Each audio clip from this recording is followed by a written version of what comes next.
Okay, well, Jesus. Okay, I guess we're ready. I guess we can finally do this now. So, after an hour and a half of technical difficulty, so the layout is different because now we're using Zoom instead of Discord. But yeah, well, I mean, it's like I'm sure that we'll have to play around with Discord to see what goes on with that. right. So yeah, I what's mean, up? I am. So, between having some people in my family freak out and nothing bad. Nothing bad.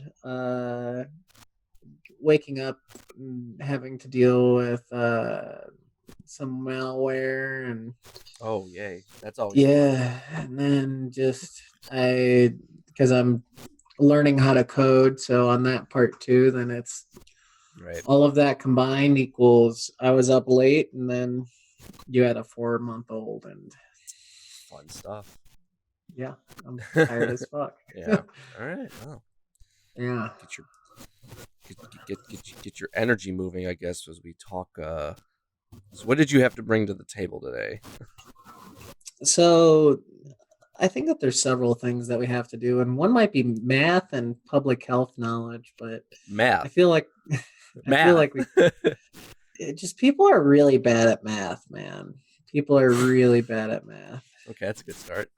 Yeah. I might be one of those people.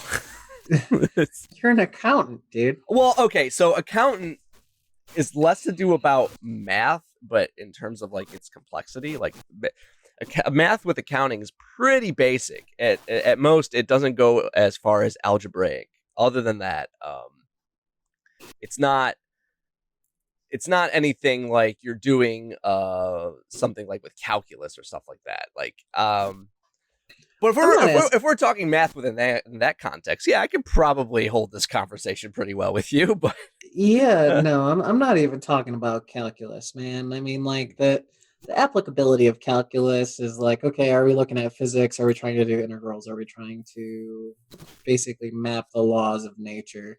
Okay. Most people don't need that. I think most people need some form of algebra. I mean, it'd be nice if they understood like geometry and like the concepts of proof and logic, but there's that too. Okay. So but more so like statistics. I think between statistics and basic algebra, I don't think that should be too much to ask. I don't regularly use statistics much in my field, but I would say so. Like, okay, so where are we going with this in terms of just statistics and health? So primarily, like if you're looking at math within the realm of public health, you're primarily looking at the field of statistics, standard distributions, and a little more complex stuff like post hoc analysis and like multivariate contributions. Okay. And I don't expect most people to understand how to perform those, but they should understand how to read them, right? It's like you don't need to understand the general theory of relativity in order to be able to use a GPS. True. Okay. Right? Yeah. Even though that device uses it, somebody's already done all the work for you. But understanding that the world isn't flat is a big important thing to deal with that, right? Well, it's like a difference between somebody making the machine and somebody being able to operate said machine. Bingo. Yeah. So the basic principle on like multivariate analysis would basically be like, okay, to make things relevant, what is a compounding risk factor for death associated with coronavirus or with an anxiety attack, right? Like those things will go with that. Right. Okay. Well, if you have heart disease and you've had a heart attack, the chance of you dying, or if you catch it, are much, much higher. Yes. Right. If you, in order to think about it, if we think about like general chances of dying, it's about 6% according to the data that we have now. Yeah. Now, if you think about if you have any form of cardiovascular disease, which is about 50% of the population within the United States, you have a 10% chance of dying. Yeah. Right, which is significantly higher. Now that's not adjusted for age. Mm-hmm. So when we adjust it for age, we can then look at what are the chances of you if you have, I'm in this age category, plus I have several issues associated with my heart. Well, all of a sudden that can dramatically shift what your percentage is. Right. Yeah. If you don't have any underlying like health conditions, now it depends on what you consider a health condition. People think about I'm completely healthy, right? Well, are you depressed? Well, sure, but is that more of a systemic issue with our culture or anything else? Yeah. But the chance of dying from COVID, regardless of age, is 0.9%, which is still 10 times deadlier than being in an active duty in military. So and again, we're at war with the virus, so just remember, keep that in mind. Exactly. And I think that that's something that people need to consider about when we're looking at the statistics is basically not everyone's signing up to go into an active combat zone, but when somebody doesn't put on their mask, they're putting other people at risk. And it just, to habituate that, wear your fucking mask. I was going to add in terms of like other health conditions. I think we also probably shouldn't factor in like any type of respiratory behavior like asthma. I'm slightly asthmatic, so I would say that my chances of death increase a lot just because I don't know what other type of respiratory, like emphysema, stuff like that. So you can have pleurisy, which is basically a rubbing. It's like an inflammation of the layers within the lung. You can have other forms of chronic obstructive pulmonary disorders, or COPD. That's like the emphysema that most people think about. That's not used as much within it. Most of the time, they just slap on that data. You can also have a restrictive breathing capacity issue. Just where you're not able to expand your lungs as much. Would that include like people who are like obese in a sense too, because like they're already having trouble breathing, or like because they have stuff like sleep apnea too, like if they're laying down? So when we're looking at assessing an individual for their respiratory capacity, we're usually basing it on their weight. Because, and this is something that so it's just more work for the diaphragm to do, right? Yeah, you still have to supply that tissue with the necessary metabolic processes, right? Even if it's fat, there's still blood going to it. So you have to breathe more. And in the same situation, if I always like watching MMA fights, as much as like a healthcare professional, I'm like, oh no, we should try to protect those people, right? Well, they're willing adults and they want to give each other brain damage. That's cool. Well, you do you. Say hello, me. Yeah, you guys signed up to hurt each other. No one else is going to be involved. That's whatever. Yeah. So if you look at the bigger guys, they actually gas out earlier. Right. And it's because mass is mass. It doesn't matter if you're roided out and jacked or if you're, obese with adipose tissue. You still have to supply that with oxygen. True. So even like the heavyweights, right? They're not going to last as long as the other guy. The smaller machine is more efficient. Speaking of that, I don't know if you know who Hafthor Bjornsson and Eddie Hall are. I don't know who these people are. I'm assuming they're fighters. Well, wait, isn't Bjornsson the actor that played the Mountain? Yes. Okay, Yeah, I know him at least. Yes. Yeah. Okay. So they have Hafthor Bjornsson, he's like 6'9" and like 440 pounds. Right. He's won the world's strongest man, and then Eddie Hall. He's a former world's strongest man winner. Okay. And he is currently 362 pounds according to Google. Okay. So he's the smaller of the two. He's, one of the small man's, I think, like Is this a six. mass versus density argument that you're going for here? No. Okay. No. This is just a thing that's come aside. So Eddie Hall is 6'3" and 360, and he is the small guy. Okay. Right. But basically they're huffing and puffing, and they're, oh, you're a cheater, you're a fake, all the rest of it. Let's throw down in a boxing ring. Which it's the heaviest boxing match in history. Well, Right. Yeah, I know. I actually saw that advertised. I'm like, oh, okay. yeah. Anybody that understands that will then go, man, I hope those guys have been training cardio, because they're both going to need to lose more weight, which is going to make them less competitive in strength sports. But Yeah. you gotta feed the machine. But just a little aside, I am not paying money for that. Okay. However, when I pay money for people to have better health literacy and just a better understanding of math, you better believe it. Right. So that's a little disjointed, but I think it's an important thing that we just don't place enough emphasis on. Well, speaking of statistics, I made something a little while back. It's basic statistics, as in tallying deaths and stuff. But since the president says that we're at war with COVID, I thought it'd be appropriate to share our casualties compared to other wars that we have fought. So this works, right? Let me just see this. Okay. Wait a minute. Oh, did not share right. Oh, fuck. Hang on. Can you see anything?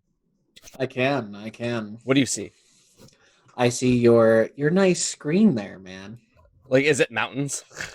This is mountains right now. What you had before with your graph, I could see that when it was okay. here. Hang on. Let me. I think I showed the wrong screen. Here, let's just show the photo. Okay. Do you see it now? Yes. Okay. Sweet. All right. Okay.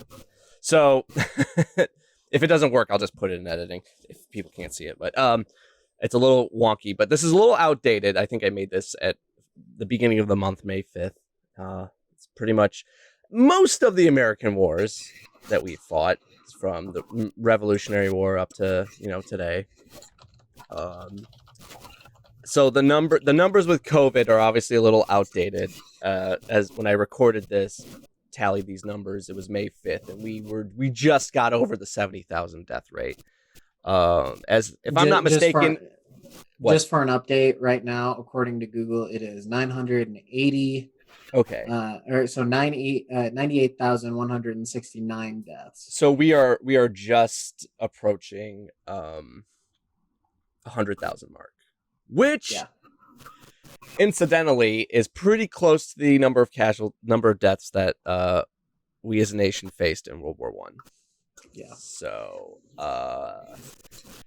I'm gonna say probably by the middle of June we're gonna surpass World War I deaths. Which, if you look, is technically the third most destructive war that we have fought in terms of life lost. Now, honestly, you can see that there's a big jump between deaths from World War I to World War II. So, I want to be wrong on this, and far be it from me to bet on people's deaths. But what is it? Fauci was saying, we could get up to 200,000 deaths by the end of this year.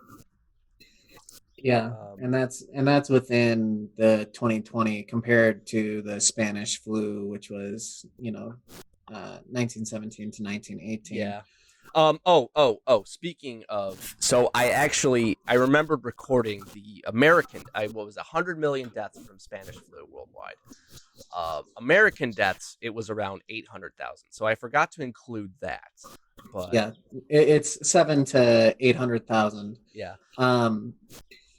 The the about 1/3 of the population was infected during the Spanish flu, and the And mortality.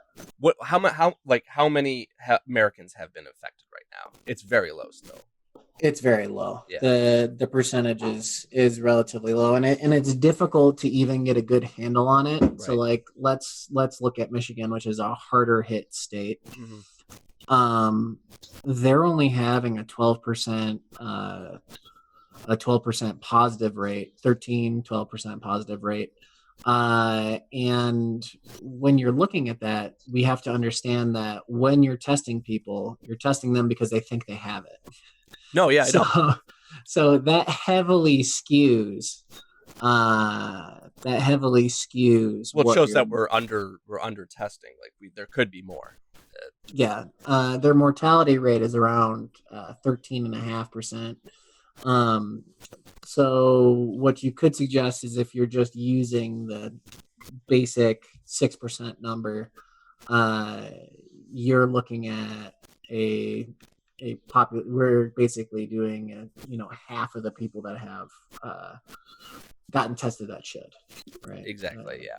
At least half are going underneath the radar. If we want to go for the 3%, which was being told earlier, then we're looking at a quarter of the people that we want are getting tested. And once we understand the skewing effect of that, and it's very simple math on that part, right? You just got to compare percentages and understand what we're projecting at it.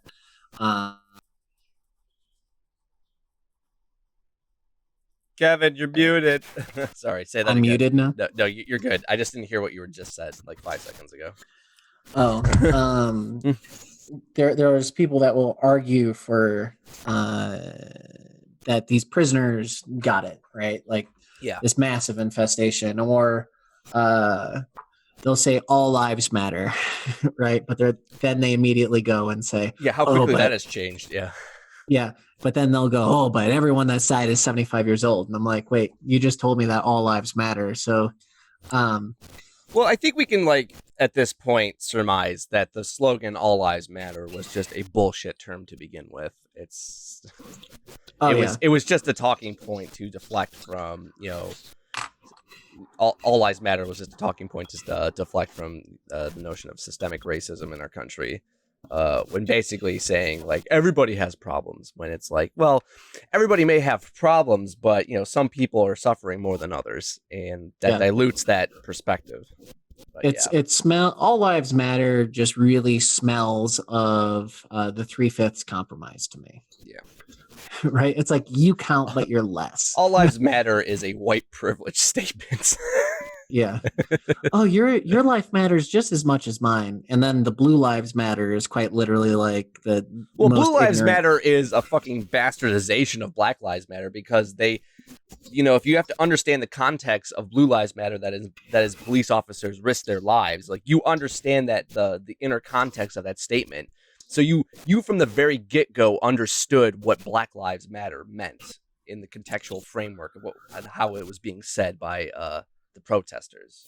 Well, the thing that people that they're failing to recognize in the Blue Lives Matter statement or anything like that is that literally it is the safest period in time to be a police officer, despite the narrative that there was a war on police. Thankfully, that's been dropped. Mm-hmm. But when we move on to the next part, it's dude, it's more dangerous to be a construction worker or a truck driver. Why aren't we talking about that? Right. It's just more so people wanting to support the oppressive prison state that the United States has come to profit so dearly on. Yeah. Okay. So didn't you have something you wanted to talk about in terms of rights or something, property rights or something like that? It was actually in relation to that video. Oh, okay. Do you just want to go straight to that video and just do our first reaction go video? On that. So okay. We can go reaction video because I think it's a nice thing to move on to that. It's okay. So we talked enough about statistics, deaths, and COVID because we kind of covered a little about that in the last episode. I just don't want to keep depressing people. So how about a palate cleanser? Yeah, So palate cleansing with a little well, logic, ideally. this is well, it's interesting because it also is in relation to our past episode. We talked about ContraPoints is cringe about, because what we're about to do is what we would call outgroup cringing, right? If I'm not mistaken, because we're cringing at other people's, axiomatic views, like their political outlook of the world. So, Matt Christian, just to point out, this is a video by YouTuber Matt Christensen. So I don't know this guy. This is the only video that I've seen of him, and this was I have seen this video before, but I don't really remember a lot of it because it was shown to me by someone that I used to argue with on Facebook a lot a few months ago. Kevin knows. So sometimes you just gotta purge the infection, dude. Yeah, I'm just glad you didn't need to lose the limb. Okay, it was looking rotten. But I mean, this basically was I guess he was trying to show me his contextualized framework of what he thinks rights are. So now this Matt Christensen guy, I don't know him. So if people are like, Matt Christensen is he does this, like I really don't know. I've seen one video of him and I watched it. Like, he's not, for me, he comes off, he tries to come off as this, like, I mean, he's right wing, but he's trying to present himself as sort of this very libertarian-esque type of person. He is definitely somebody who isn't like he's trying to talk very intellectually, but he at least isn't somebody like prophetically stupid like Steven Crowder or a total grifter like Tim Pool and Dave Rubin. So I'm gonna give this guy the benefit of the doubt, and we're gonna listen to him. So, oh, you mean he isn't told by his dad what to say? Yeah. Well, I mean, I'm sure that he is his own manager, and I'm sure that he's not afraid to debate anybody, like Sam Cedar, like Dave Rubin is with Sam Cedar or Steven Crowder. But so yeah, let's just do this. Here we go. All right. You can hear we hold right? these truths to be self-evident, that all men are endowed by their creator with... By the way, don't be afraid to say pause, and we can like talk about what he's saying, okay? Oh, yeah. Okay, so. certain unalienable rights. Because I'm going to do that a lot. Yeah, no, so I understand that. This is our first response video, so bear with us, guys. We might be a little rusty on this. That among these are life, liberty, and the pursuit of happiness. That, of course, is the famous second paragraph of the Declaration of Independence. It's a concept that's at the core, the very foundation of American society and government. The idea that your rights are inherently yours, that they... I want to start off by saying that the Declaration of Independence is not like a governmental document. It was just basically an over-elaborate statement of grievances about it. Was basically a big fuck you to the Britain. I do want to say during this point there's actually a great comment about this. Maybe he could improve it, but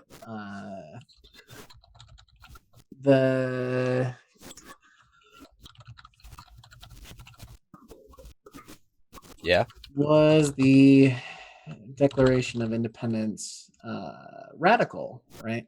Oh, okay.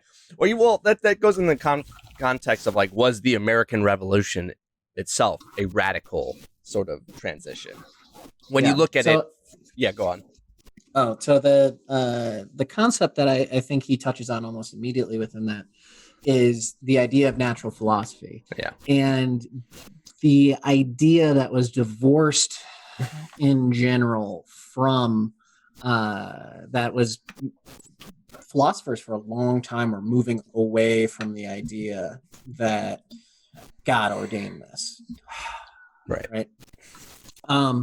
But even the Declaration of Independence, the pursuit of life, liberty, and happiness, the idea of natural human rights, actually found its way into the French Revolution. It found its way into even the Vietnam Constitution, where Ho Chi Minh was basically promoting the idea that people should be able to have these inalienable rights. Well, it's funny you bring that up because like Ho Chi Minh was actually very pro-American, and the fact that the United States government snubbed him for being a communist, yet espousing revolutionary rhetoric that is basically in line with the reason why the United States became independent is just absolutely ironic in that sense. Oh yeah, I mean the ideas founded within that we can see ideally, right, the progress of humanity, and the next person that really harps on this is Richard Wolff, and I think he does a good job of it in his book Understanding Socialism. So I would love to be able to cover both his book Understanding Marx and Understanding Socialism. But a brief aside, we will. Is that John Locke was one of the first people that bring this up, and he goes into it. But as he pretends that this is the end all be all and it's an inalienable right, I want everyone to consider just for a second that this is from a people that committed mass genocide against the natives, stole land, and kept slaves. Yeah. So John Locke and the rest of the liberals within that moment, while they believe that they should have this for themselves, they did not believe they excluded that it from other people. Yeah. Oh yes. They should definitely be separated. Keep in mind that essentially, when the United States was formed, who was able to vote? White male property owners, which is a very small portion of the country at the time. So when you look at it, when you look at the American Revolution from a historical perspective, it was basically a bunch of aristocrats that just didn't want to pay taxes. Oh yeah. They understood that they were on let's say they got in on the ground floor of a massive parcel of land that could be exploited, where England was basically a little tiny island, which was just their origination point. Yeah. So I mean, you contrast that with the French Revolution, which was obviously, yes, more violent, but also more radical in shaping the established order of things. Because in many ways, prior to the French Revolution, much of Europe was still living in a very feudalistic society. Yeah, I mean, I have a difficulty calling it feudal. Well, I mean, there wasn't like serfdom, obviously, except in Russia. But I mean, obviously, like, and I'm not saying that people were tied to the land, but they were tied with the burden of the taxation, while the landed gentry and the clergy basically leached off them. Oh yeah, 100%. Yeah. And I would say that we're still seeing that today. Yeah. But at the same point in time, I would also suggest that mercantilism was the predominant form of economics between the 15th through the 17th century. Yeah. The Harvard Business Review actually suggests that capitalism came over on the first ships when they boarded to America, and it was part of colonialism. But we'll pull back on that. Yeah, let's just we've been getting we were only 25 seconds in, so only 25 seconds and we had a tangent. There we go. All right. Pre-exist government, thus they aren't created by or given by government. They were always there, and government is built to secure them. Rights establish government. Government does not establish rights.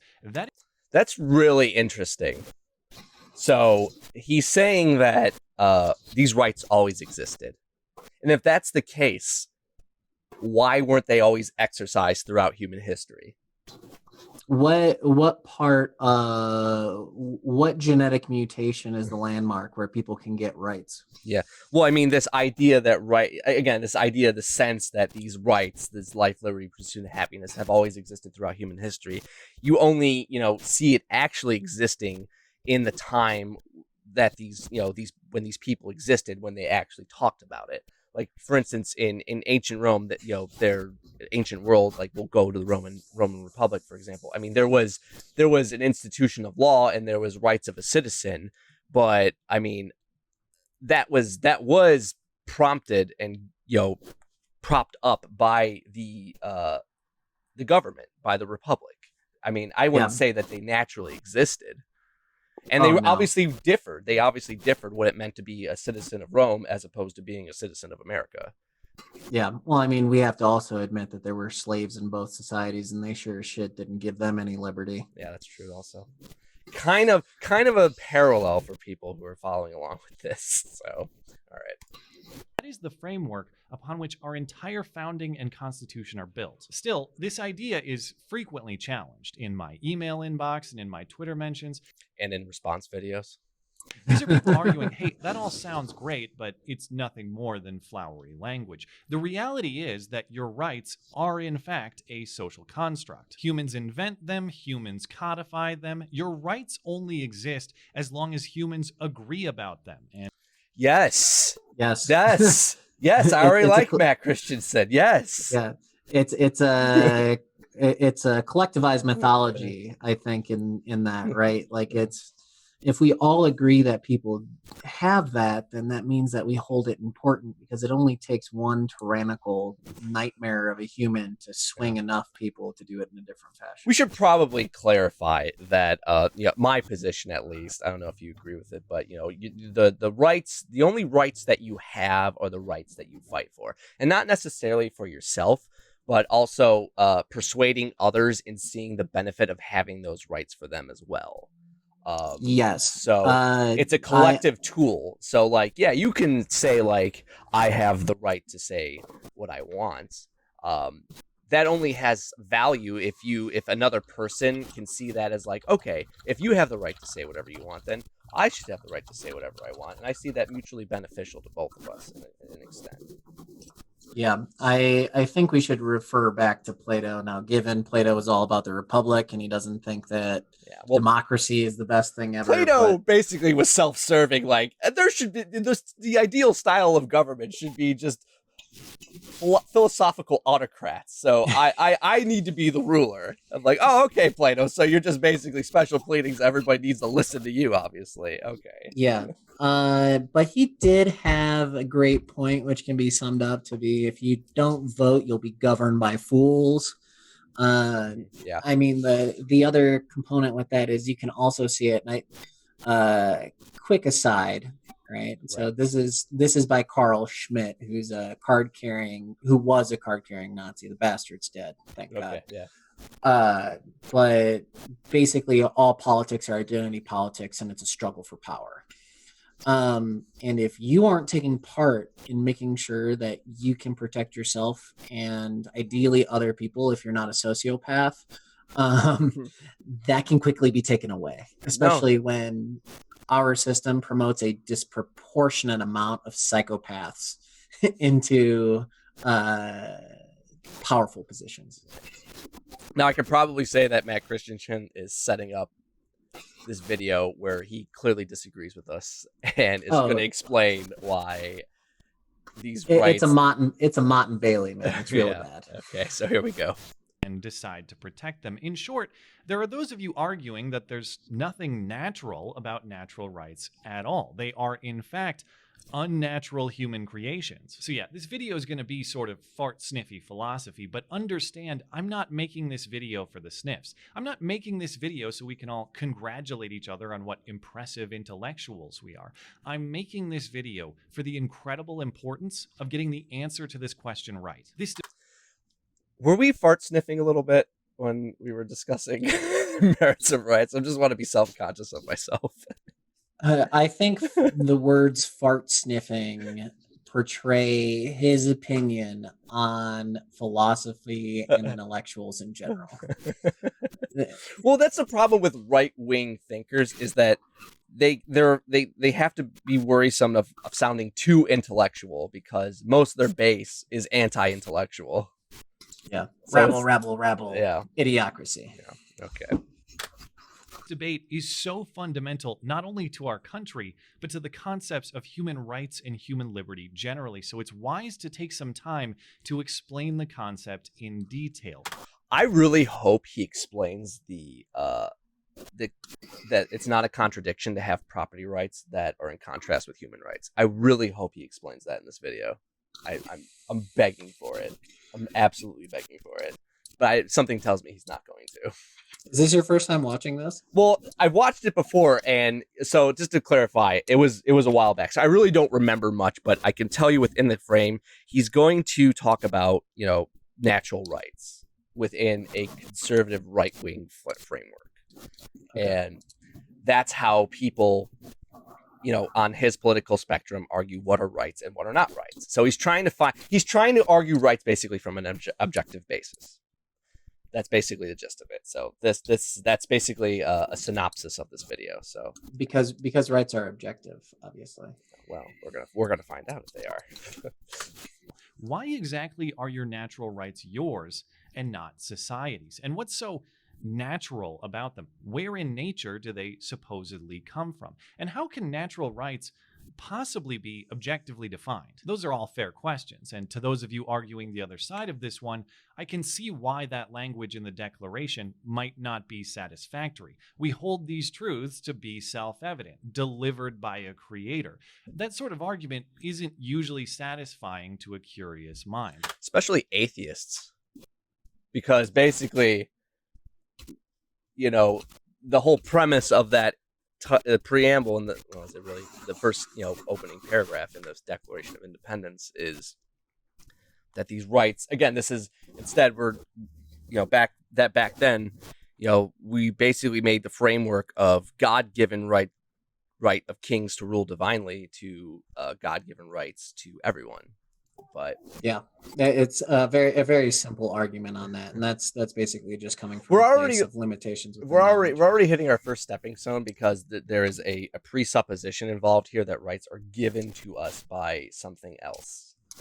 Now, obviously, they have a problem with just saying God, so they have to vaguely say creator in whatever we can put God as a generic omnipotent device. If you want. I mean, I don't know. This is basically trying to cover all corners here, whether that's the Christian God or if it's just a deistic concept of a prime mover. I don't know. I think it's that the idea of using creator is just a substitute to cover all facets of what we would consider divine right of rights. But okay. It sounds more poetic than it does explanatory. Why are these truths self-evident? And how do we know that the origin is a creator? In Jefferson's defense, he was building a country, not necessarily writing new philosophy. The foundation was already laid by thinkers before him. He was simply building upon it. And hey, it's hard to dispute the success of that construction. The Declaration did what it was supposed to do. In my view... Did it? Or did a bunch of people armed fighting the British Army do that? Like, I understand that the Declaration of Independence was, given out publicly for soldiers to read. But, I mean, I think we're putting... I might be rambling about this, but actually, never mind. Forget anything I just said. My next thing is how many people could read. So there's a great book. It's called American Nations, and it specifically talks about the hotbed of New England, and specifically Massachusetts, and about how that area was one of the most well-educated portions on the planet. So while this man, takes a fart-sniffing view of intellectuals, thanks for being an intellectual area, just saying. You can actually read accounts of George Washington being very, very pissy about having to deal with the New Englanders, and specifically the people from Massachusetts, because they were questioning everything he said. Well, I mean, that was the hotbed. That's where the American Revolution took place. I was just curious on the average continental soldier and whether or not how adept they were at reading. I mean, it wasn't great. Yeah, it wasn't great. The case for natural rights is best broken down into two segments, two separate but interrelated arguments. The first is the objective truth of it, the natural origin of your natural rights. And the second is the consequences for ignoring that truth. So let's get into it. Oh boy, the origin. Oh yeah, man, you got to watch out because sorry about that. That's my fault. No, Yeah. So you have to watch out because immediately he goes into the Epistemology of truth. this. Yeah. Yeah, and you're like, it. So I watched this week, and I will tell you, it is less than stellar. Oh, you did? Okay. Yeah, it is less than stellar. So let's go with Okay. That self-evident truth and endowed by a creator language is it doesn't necessarily give you a traceable path to the origin of your so-called natural rights. It sounds like you're just supposed to take it as true, almost as a matter of faith. In this context, though, endowed by a creator could also be phrased as existing in nature. Natural rights have an objective, observable basis Let's in pause. nature. Hang on a second. This is an appeal to nature fallacy. Well, Okay.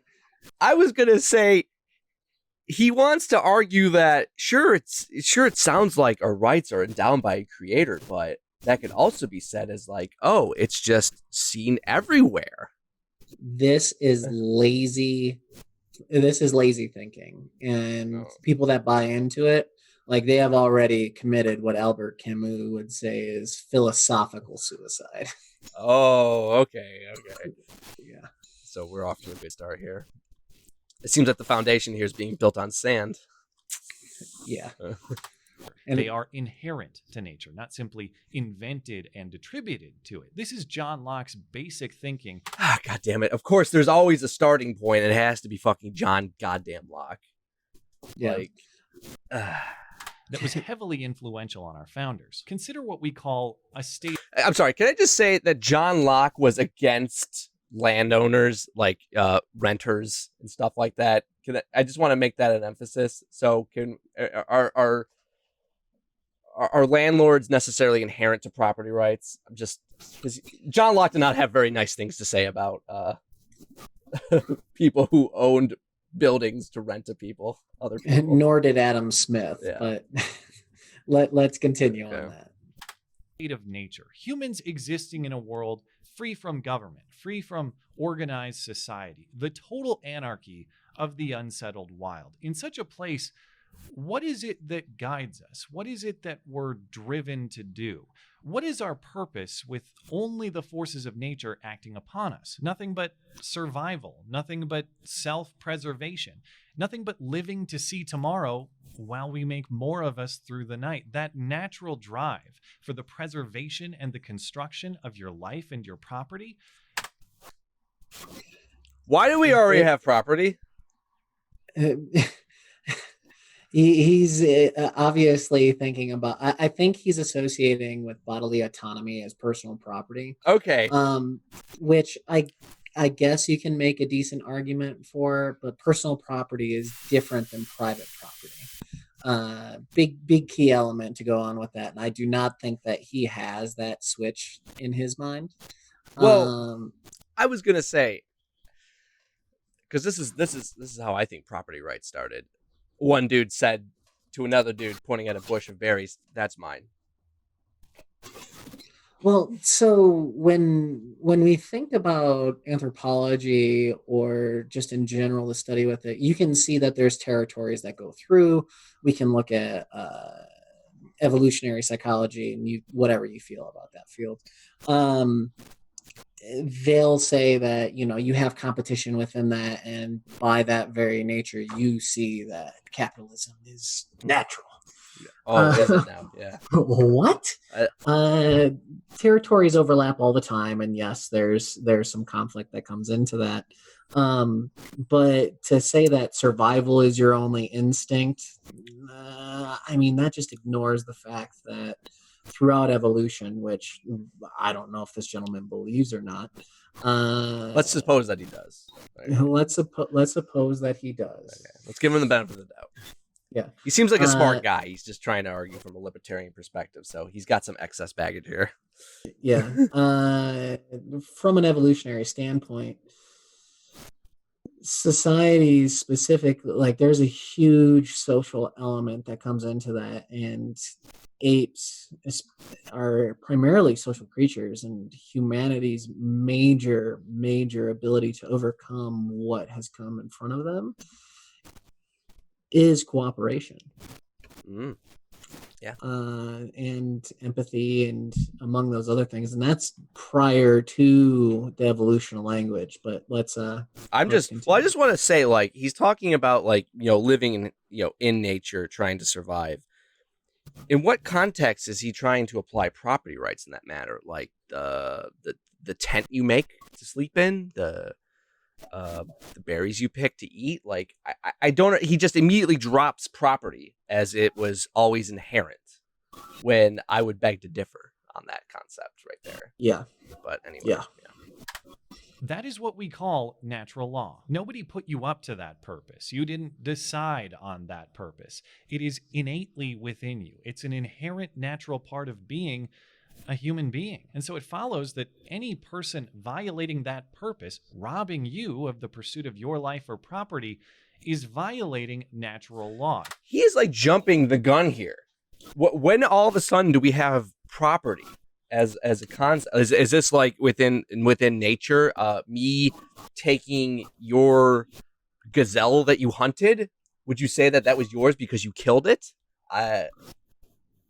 Is that the framework that he's talking from, or is it like me fighting you over your berries that you suppose is yours because you found it first and that you're eating from it first? Like, I don't understand like what he's trying to apply within the concept of property rights. He is trying to, I believe that he is trying to expand that property rights in themselves are natural. Yeah, it's not like the Neanderthals and Homo sapiens arbitrated over a mammoth in a diplomatic manner. It was just in terms of like I don't know.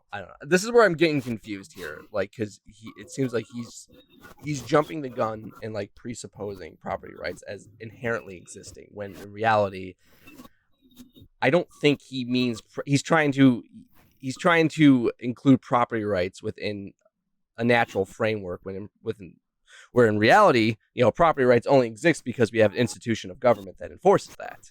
Yeah, and he also doesn't then suppose about the property components with the Native Americans, and often the time is well, they didn't have property rights, so I came in and said it was mine. Yeah, basically. So we already have a subjective basis on what is property, what is the right to own something. Was that land or animals or something like that? Yeah. So the other thing is that he's using the subjective component for a subjective ownership, right? So like the subject, which would in his framework be us, right, and the object would be natural resources. He's saying I can declare that this is mine. That is a human construct. Yeah, based on what? Because you just say so. Yeah. And in many ways, this idea of that is basically propagated by the notion of might is right. I can say that this is mine because I will it. Yeah. The problem is that people don't understand that property rights as they exist today are on two parts, and one would be we could go back to the master and slave dynamic. We could go, even back to Mesopotamia about ownership. But the big time that it came out would be within the enclosure of the commons, where it was, hey, you peasants that are collectively feeding your cattle on your commons, it's mine now. Yeah. Oh, what are you going to do about it? Well, I brought my army to help back up my claim. So GTFO. Right. And that is a thing that repeats itself time and time again for people that declare that property rights are self-evident. Yeah. All right. That is a violation of the natural rights you are exercising according to that natural drive within you. That's why we call these natural rights. These are what humans are driven to do before societies or governments ever exist. Accordingly, it is wise to... You know what? I'm going to say societies existed before these rights. Because, again, going back to your concept of, like, we as, animals as social beings, benefit by cooperating with one another. And as a result, society's built from that cooperation. Bingo. It's just, yeah. let's just go on. Yeah. Build a government that exists to recognize and secure human nature, not a government that exists to mold humans into some sort of subjective perfection.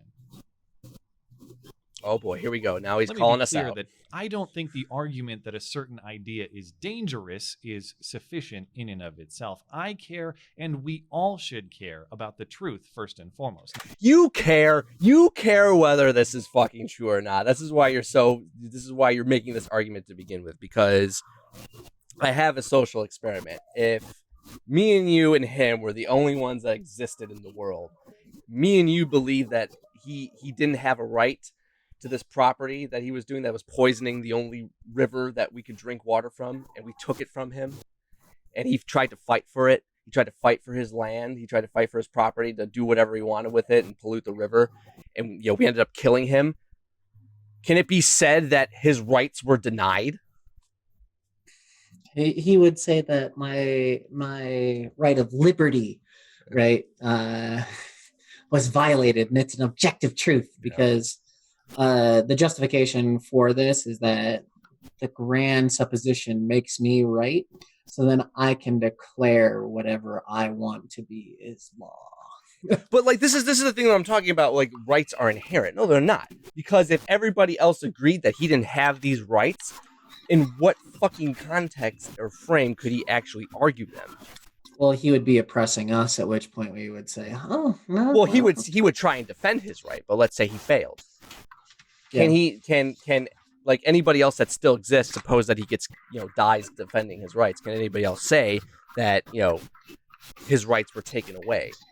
If he speaks a different language, the answer would be no. Okay, anyway, I'm sorry. I'm getting a little too hypothetical in that scenario, but it's just like, not the potential negative consequences of the truth. The truth is always worth seeking, and we'll clean up the mess later. But the truth leads to prosperity far more than it leads to suffering. That's exactly why I believe the concept of natural rights is so strongly associated with prosperous society. It's successful because it's true. I hope I convinced you of that in the prior segment. No, you didn't. And I know he tried to drop in a little. I just want him to say that again. Hang on. So he moves to, first he does a false dichotomy, right? that's one spot. It's either true or it's not. That's it. That's the only option that can be, right? Nothing is subject to interpretation. So that's the first part. And then the second one is that he then moves to a non sequitur, which says that if we don't obey this, society will collapse. Well, that's what I was saying. I think he's taking a jab at every left-wing attempt to try and challenge that. Like, if you look at all the socialist governments that tried to spring up in existence in the 20th century, or I don't know if this guy, because I haven't seen any other videos, I don't know if he's one of those stupid people that also thinks that Nazism is socialism because National Socialism was the full name. But I mean, so there's the Democratic Republic DPRK. Yeah. Okay, anyway, I just want to hear this again. Strongly associated with prosperous society. Its success.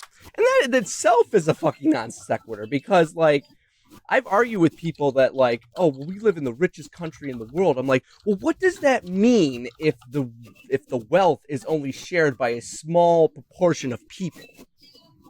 Yeah. Well, most people in Canada have a better life than most people in America. Yeah. Just saying. Anyway. Because it's true. I hope I convinced you of that in the prior segment. Maybe not, though. Maybe you still think it's all just poetic fluff, and your rights really are nothing more than subjective social creations we all just decide and agree upon. There are significant consequences for operating under that theory, though. Can we talk about the consequences of his fucking theory of rights before we continue? Can we talk about how basically you live in a world of little dictatorships that you have no exercise or influence of? I mean, people talk about, like, why people are generally apathetic with political life in America. I think it's because most Americans spend their life operating within very undemocratic organizations. Yeah. I mean, that is the key with it, right? We have traded the tyranny of kings for The tyranny of this essence, fucking guy. yeah, that's exactly it, right? The tyranny of CEOs, and they're just as unaccountable as the kings prior. It's just that we say, they created this business, so they get to have the last and final say.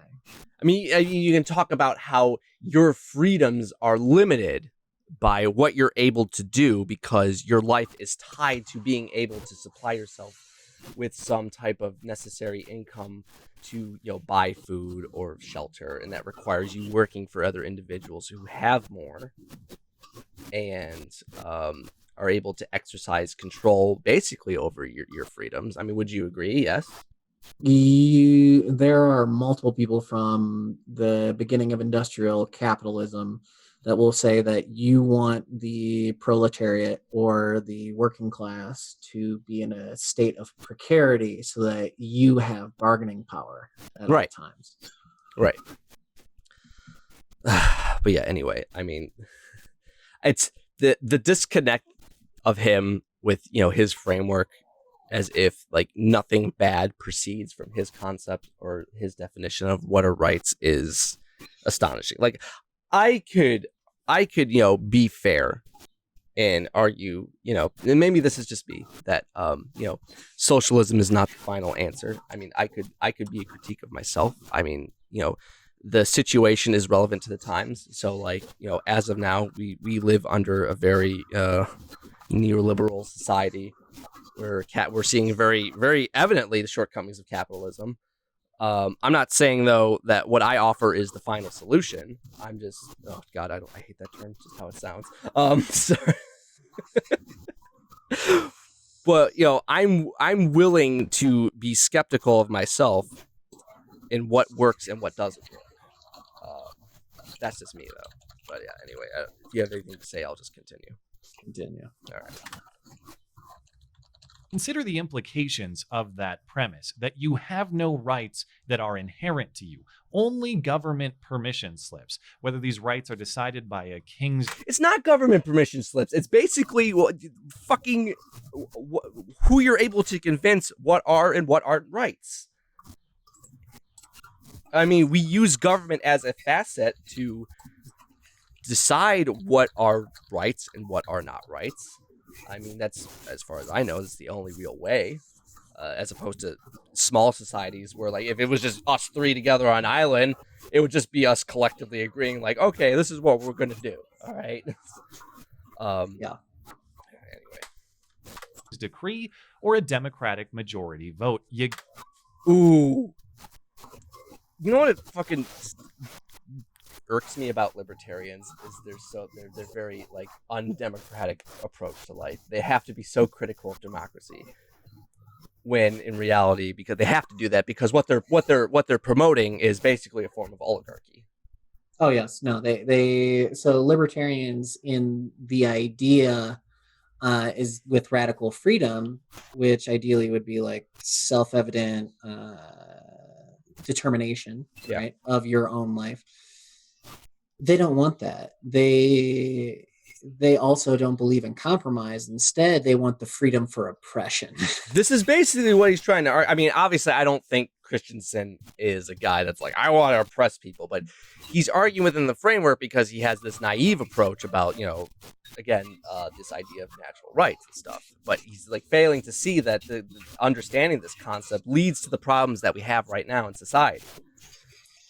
He doesn't understand that liberty, the principle of liberty in philosophy, is a compromise of autonomy in order to respect the rights of others. It bothers me that in our country there are so many people that I hear this so much, like, we're not a democracy, we're a republic. It's that they're trying to insinuate, like, because they want to limit as much, democratic necessity or liberties of everyone else in order to preserve what they think are rights.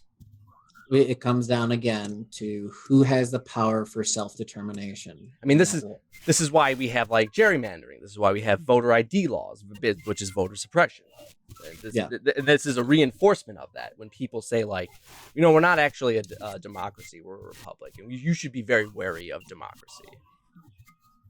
Hate it. At this point, it's semantics. There's no difference in calling us a republic or a representative democracy.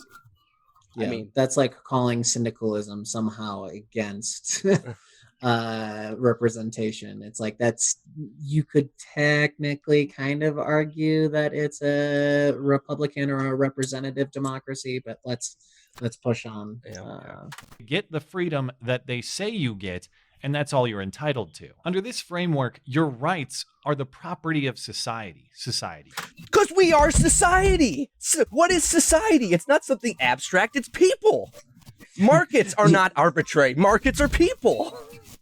Yeah, it's the same people that are making again, right? It's our rights are natural, and that humans shouldn't be able to say what we have are as rights. And I'm like, well, John Locke was a person there, homie. We're not talking about abstract concepts here. These things encompass people. They were what make societies. They are what make markets. So when he's saying like your rights are not, created by people, yes, they are. You are a person. You are creating this concept. Whether you want to just argue within your individual self or you want to look at it in a broader collective framework. Sorry, I'm getting like really fucking worked up with this guy. Sorry. Created them, society owns them, and society can take them away. And there's no inherent injustice in stripping those rights. Replace society with a single person, and all of a sudden you have our critique of him. You have our critique of him. That's it. That's it. This is a semantic word salad that we're playing right now. Yeah. But, that's the fart sniffing. They were never yours in the first place. If I let you borrow my car indefinitely, I can take that car back whenever I like, on whatever terms I like. And there's no inherent injustice in doing that. Okay, if I take your car, Kevin, you have a fundamental right to say, no, that's my car, because you have a receipt claiming that you bought the car based on money that is propagated by a government that also propagates this concept of property rights. And this government is formulated by people, us, that we agree collectively, like, yeah, that's your car, based on the circumstance and stipulations put for you to acquire said car. Yeah, he also just makes the simplistic argument that I can say that I don't want you to drive anymore. Let's look at it this way. He's basically making an argument against public transportation. Well, he's also trying to argue like, hey, this is my house you're renting, and you know what? I got to kick you, man, if you're not going to be able to pay that rent. So, sorry, buddy. These are my rights. Those are my rights to exploit the shit out of you. It's my rights. I mean, my income is based off of your income because I'm leeching off you. It's an incoherent, logical conundrum that almost consistently comes about in libertarian circles. But let's continue. Because it's my property. Under this framework, the same is true for every right that you have, up to and including your life itself. Your very right to life is the property of society. And you just have to hope that society manages. I mean, that's true in a sense. This is why the death penalty exists. This is why we put people in jail. It's why the draft exists. Yeah. And that's in your society about natural rights there, buddy. Yeah. Its property nicely, and you have no recourse if they don't, since it isn't your property anyway. If society decides to toss its property to the bottom of the dumpster, that's society's decision, and they're within their rights. And the consequences don't just impact our relationship with government, they impact our relationships with each other as well. If I observe natural law and deduce from it that you have a right to your life and your property that I would be wrong to infringe upon, that's an objective moral framework through which you and I can operate successfully. No, it's not. No, it's not. We just Again- agree subjectively that this is mutually beneficial to both of us. And it's So- one thing. It's one thing for me and Christensen to have a house and we have our own garden and we grow our own resources. It's another thing for him to own the majority of the land and having other people tend his crops for him. Yeah.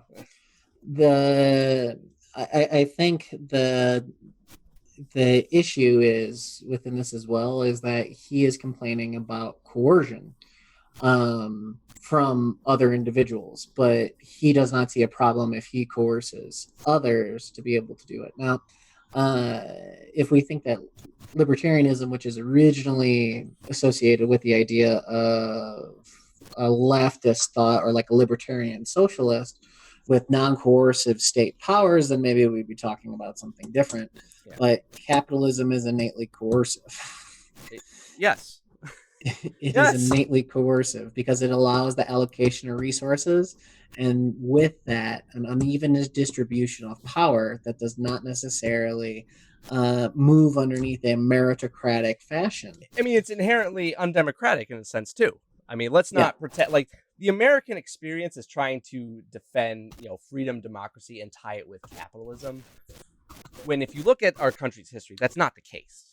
I mean, you can look at China right now. I am so far to say that China is communist in name only. I mean, this is what China is basically a state-run capitalist society now, where the state is directing capital, that allocation of resources, basically. Oh yeah, no, I think David Harvey makes a great point as well when he talks about how the leaders of China understood that by allowing capital to influx in with the capitalist mechanisms, they understood how it was going to flow.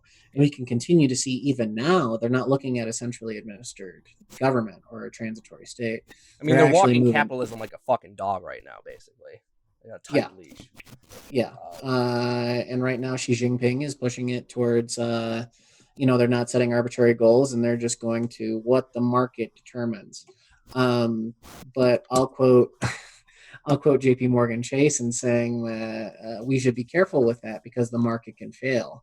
Right. In instances such as, I don't know, the consequences of using fossil fuels.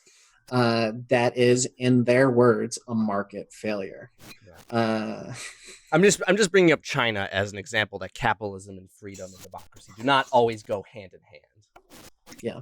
Well, I mean, at best, right? The USSR and China are both transitory states. Yeah. At best. Highly totalitarian regimes where you'll see people now they keep on using that word, and I don't think they mean what I think it means. Right. To quote Inigo Montoya, they just got to throw a Princess Bride reference in there, of course, man. They're like, oh man, this is your first experience of communism, and I'm like, what the fuck are you smoking? Right. There's a difference between totalitarianism and communism, but let's go on a tangent here. There's a right way for me to treat you, and there's a wrong way for me to treat you, and we've arrived at that conclusion. A subjective basis. Based on what is observably true in nature, not based on any one random person's feelings spitballed at the wall. It's a structure that says nature determines right and wrong. Do you believe that nature itself is also kind of like the nature of society that we live in is set by people and how they inhabit the world? Yes. So I would say that the way that he is using nature is just a alias for a god or creator when he continuously says this. Yeah. With the presupposition that these truths or these ultimate portions of reality are presupposed within this and predetermined. And yeah. let's continue on with Humans don't simply create it. If instead we operate under the idea that humans create right and wrong, then it's simply human agreement that defines morality. There is no inherent rightness or wrongness in how I choose to treat you. That is true. You look at history, look at the perspectives, look at how things have changed, how ideas have changed, how the structure of government has changed. That is true. That is true because it is a human concept. So he's making an argument, and he'll say it later. He'll say the words moral relativism. Yeah. And he'll make that argument. And I think, like, you'll look at Noam Chomsky or Amartya Sen, who look at kind of like this Kantian idealism or like Rawlsian justice and ethics. And they'll push towards like, oh, we're always trying to go towards a subjective truth. There is some sort of definitive goal in progress, and it's usually good. I don't necessarily agree with that. His big thing is, if you look at the Foucault Chomsky debate, Chomsky walks away and says that that's the most amoral man that he knew. Well, this goes back to what I was saying. Like, I'm not a subscriber to utopianism. I don't know if I have the best answers. I'm critiquing the current world that we live in, because I'm admitting myself that human development is a continual process. There's not one final philosophy that we're going to fall upon and be like, this is it. And I feel like the way that Christensen is arguing, the natural rights concept is like the final phase of human development. We can't go past this anymore.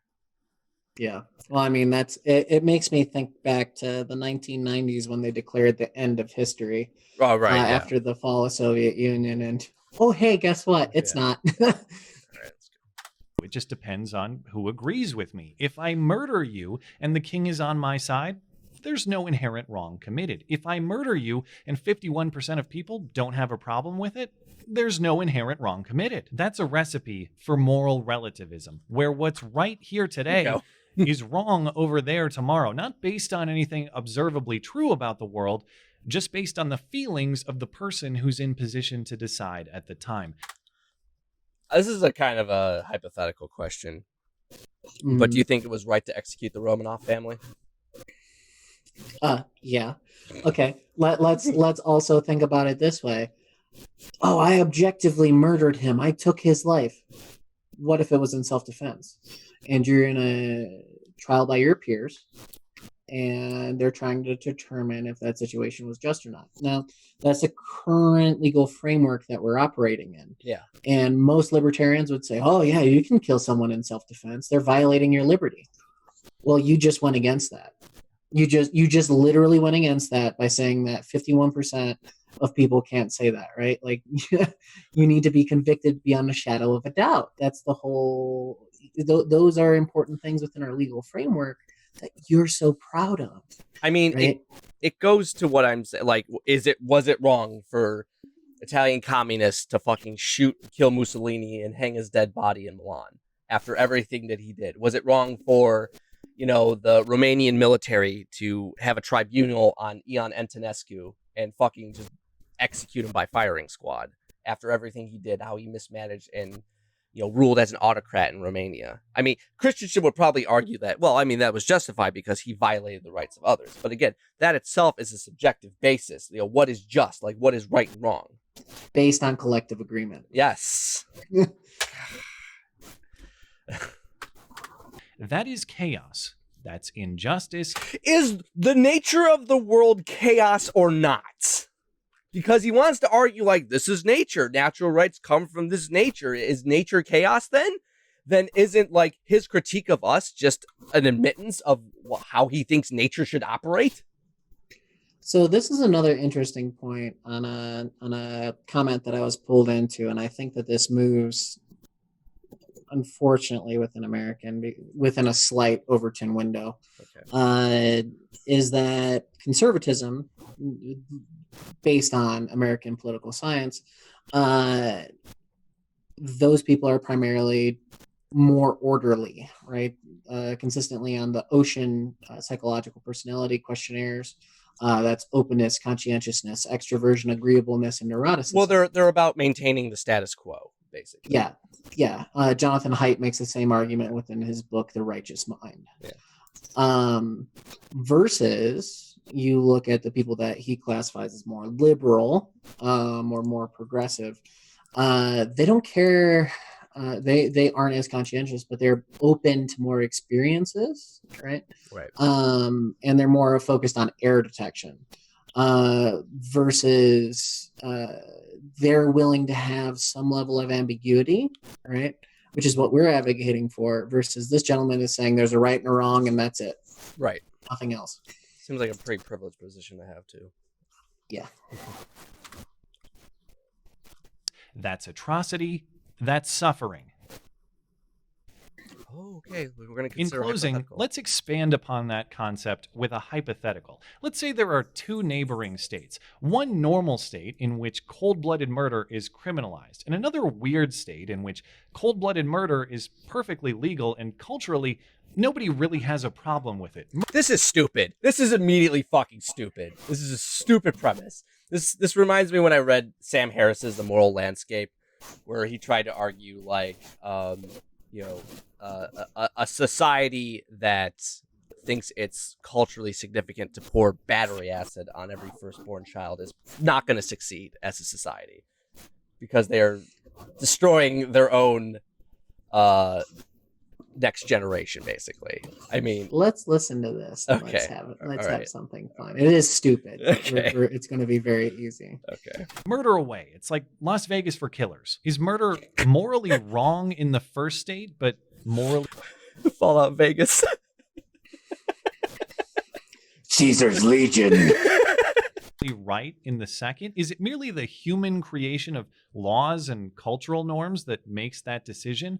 Or is murder inherently wrong in both states? It's just a question of whether the humans there choose to acknowledge that objective reality. If you believe that it's inherently wrong in both places, regardless of whatever the people there say, that is a natural law position. It's not that people just got together and decided that murder is wrong. It's that murder fundamentally Yeah, can we let's set something up. What is the definition? Let's start by what is the definition of murder? This is a straw man. Period. Let's start there. Okay, go on. Right. Second one is that he completely ignores historical precedents and saying that you could still turn in a scalp of an Amerindian, right? Yeah. And get your entire year's salary for a child's scalp. Right. Okay. Mm-hmm. Now, that society would say that it's wrong. Well, ideally, in times of progress, we can now say that. Right. Did they then? Well, I was going to say that murder in and of itself is the unlawful, keyword there, unlawful premeditated killing of another human being. So, in order to commit murder, you have to break some law. If the hypothetical country that Christensen's saying is that it's lawful to murder, it's not murder. Yeah. Which again brings it to the next point, right? Like even let's look at Thomas Jefferson or Martin Luther King saying something very similar. If a law is unjust, it is on behalf of the people to disobey it, right? Right. To change it, to get those things going. And justice in our country is based on common law and continual precedence and evolution of those legal situations. It's not some divine text descending from the heavens like this gentleman wants it to be. Yeah, I mean, obviously, I mean, let's remember there have been 27 amendments to the Constitution. So obviously, we had to make some changes. This was not something just immediately set in stone like the 10 fucking commandments. I'm an originalist, though, man. What did the founding fathers mean? I don't really give a shit what the fucking founding fathers mean. Because I'm they've been fucking dead for 200 years. If I brought back Thomas Jefferson to this time, he'd be like, "Whoa!" He wouldn't be like arguing like how the principle of rights has changed. He'd be probably like, "Wow, what the fuck is this?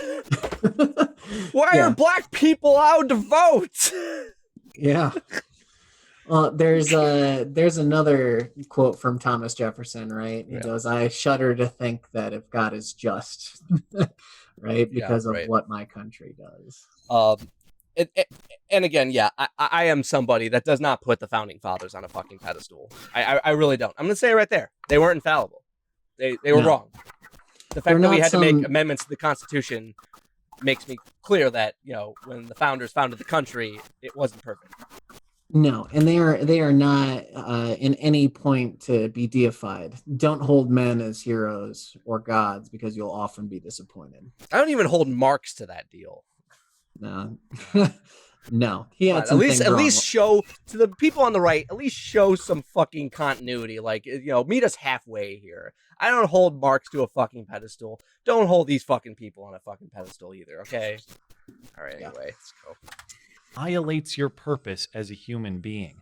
That's why it's wrong. Not because any particular group of humans says so, but because it's contrary to nature. That's why our country is built the way it is. And that's why it's so crucial to start with nature and build government upon it, not start with government and try to rebuild nature from there. I hope this video explained these concepts in an understandable way. And I gotta say thank you to those of you who challenged me on it. You've demonstrated You're welcome.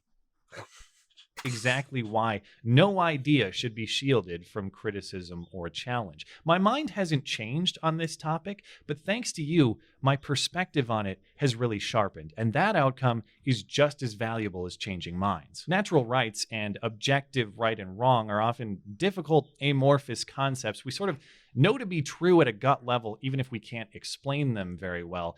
This was a great exercise in explaining them. Not only is it a good feeling to know exactly why you believe what you believe, I think it's actually an obligation for any intellectually honest person. So thanks for holding me to that standard. And of course, any rebuttals from you moral relativist degenerates out there.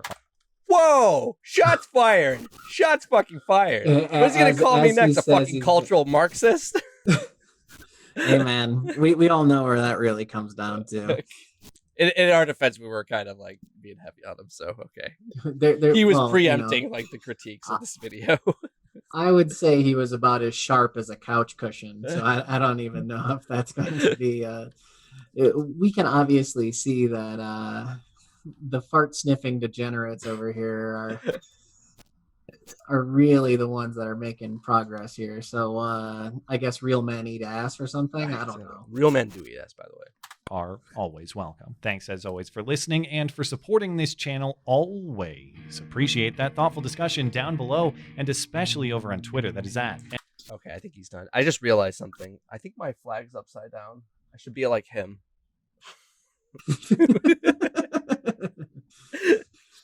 Okay, well, yeah, final thoughts, I guess.